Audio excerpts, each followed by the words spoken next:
Je ne sais pas si tout comme moi, vous avez été séduit par le jeu de Stéphanie Dubois cet été dans le cadre du tournoi de Montréal. Elle a fait la... Hein? Pour avoir été séduit, on a été séduit. Conquis, en fait. Oui.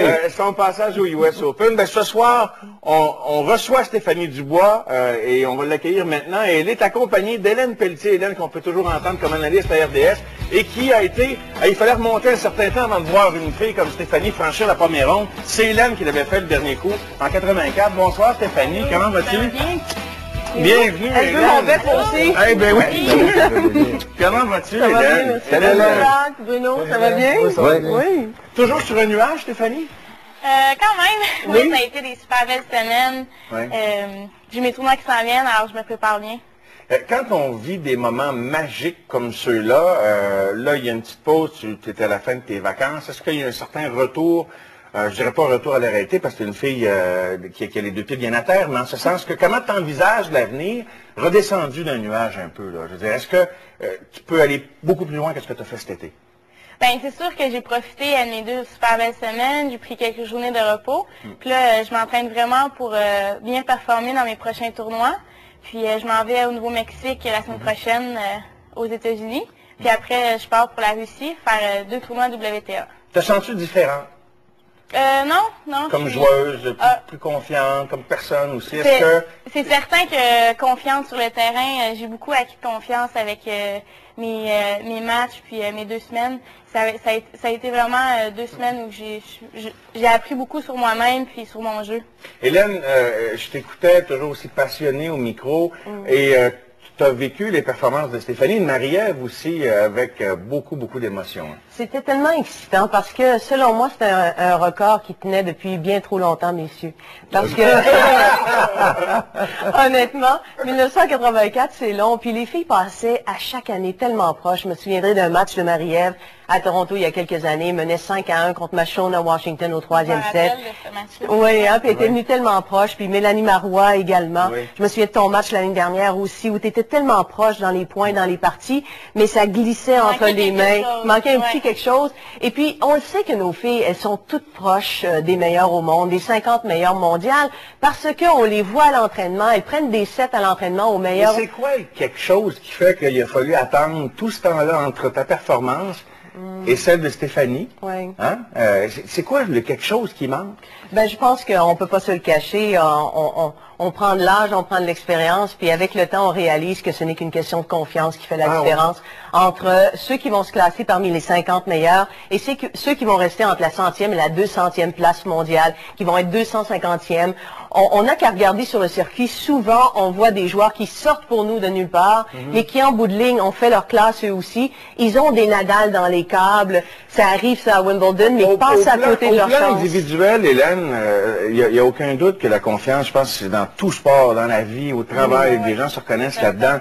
Mais quand on regarde un coup d'œil global sur le tennis au Canada, il faut aller plus loin que la confiance dans les individus. Je ne sais pas, Stéphanie, tu as une opinion là-dessus. C'est certain que je pense que le plus de tournois qu'on va jouer de haut calibre, le plus qu'on va s'améliorer. J'ai la chance de jouer à Montréal, puis surtout aussi au Challenge Bell. C'est des gros tournois, puis ça me donne beaucoup de confiance, puis ça aide vraiment notre jeu. As-tu revu tes matchs? As-tu revisionné ça tranquillement à la maison? En famille, oui, à la maison, on regardait mes matchs. Il y avait beaucoup d'émotions dans ces matchs-là, puis je suis contente d'avoir passé cette semaine. Hélène, ça te rappelait des souvenirs également de voir Stéphanie manœuvrer comme ça.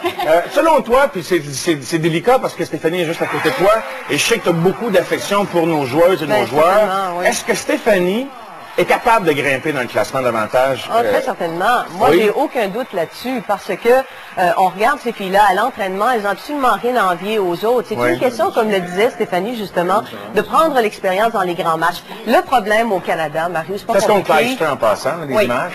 C'est qu'on n'a pas assez de tournois de haut calibre. On en a 3 Dans le développement. Dans le développement. Et regarde tout les Challenge Bell à Québec, là, non? Oui, c'est merveilleux. Plus jeune que ça, toi. Non. Je veux dire qu'on n'a pas assez de tournois majeurs dans notre pays. Il y en a une quantité industrielle aux États-Unis, il y en a beaucoup en Europe également. Donc ici, au Canada, il faudrait qu'il y ait plus de tournois majeurs comme ça, où nos joueurs classés 150 au monde peuvent avoir une place dans le tableau principal, une invitation, et là, vont chercher des victoires contre ces filles qui sont classées dans les 70 meilleures mondiales. Et c'est comme ça qu'on fait des points et qu'on avance, et que là, on n'est plus dans les qualifications des tournois du Grand Chelem, on est dans le tableau principal. Affronter une des meilleures joueuses au monde qui a dû déclarer forfait ce soir-là, Stéphanie, comme sensation, je sais que tu l'as commenté, mais quand tu prends un peu de recul, tu revisionnes le match... Ben, c'est dans mon match, j'ai vraiment eu le privilège de jouer contre la deuxième au monde. J'étais vraiment contente. Puis quand elle s'est blessée, j'étais... Sentais-tu que c'était sa même planète qu'elle quand t'es changé? Ben oui, je me disais, il y a beaucoup de choses que je dois améliorer parce qu'elle frappait tôt, puis elle frappait dans les coins, puis vraiment beaucoup plus fort. C'est ça qu'il faut que j'améliore aussi. Oui. Mais tu sais, je voyais qu'au moins je dois améliorer les choses, mais je peux tu peux rattraper, pas déclassé. Soutenir la cadence. C'est ça, c'est sûr. Il y a beaucoup de choses que je dois améliorer, mon service, frapper plus tôt. Mais ça, c'est vraiment positif. Puis ce match-là, il me l'a démontré. Mais c'est sûr que la deuxième au monde, c'est les tops. Oui, hein? C'est du gros calibre. C'est du gros calibre. Et là, bon, j'en reviens au fait de pour évidemment gagner en confiance, pour être capable de se mesurer au meilleur, il faut se promener. Il n'y a pas beaucoup de tournois au Canada. Est-ce que, je connais pas la situation financière de tes parents, mais comment tu fais de te débrouiller? Je veux dire, parce que ça coûte cher, se promener de tournoi en tournoi quand t'es pas sûr de gagner. Oui, c'est vraiment cher, mais j'ai un commanditaire, Cascade, qui m'aide beaucoup financièrement. Mais c'est aussi dans les plus gros tournois, les bourses sont plus grandes, mais c'est sûr que c'est vraiment dispendieux. Puis, mais c'est certain qu'il faut voyager pour pouvoir s'améliorer puis jouer contre les meilleures joueuses. Hélène, t'as vécu ça, toi, dans le fond, tu sais, le tennis, ça prend un caractère spécial, parce que tu te promènes souvent seul, t'as pas toujours d'entraîneur. J'ai du caractère. Non, mais il faut être persévérant.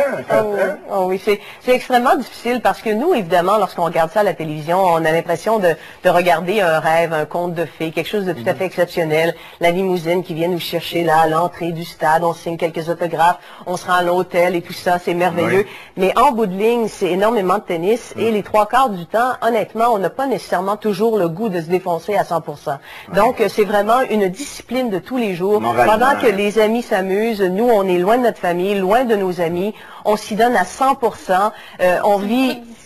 Oui, beaucoup de qu'on fait, la nourriture, dans tout, l'heure qu'on se couche, c'est ça. Et chacune des décisions. Est-ce que je fais du shopping aujourd'hui? Ben, si je vais m'entraîner, puis j'ai un match le lendemain, donc il faut conserver ses énergies. Je dois faire une pause, mais on les écouterait pendant des heures.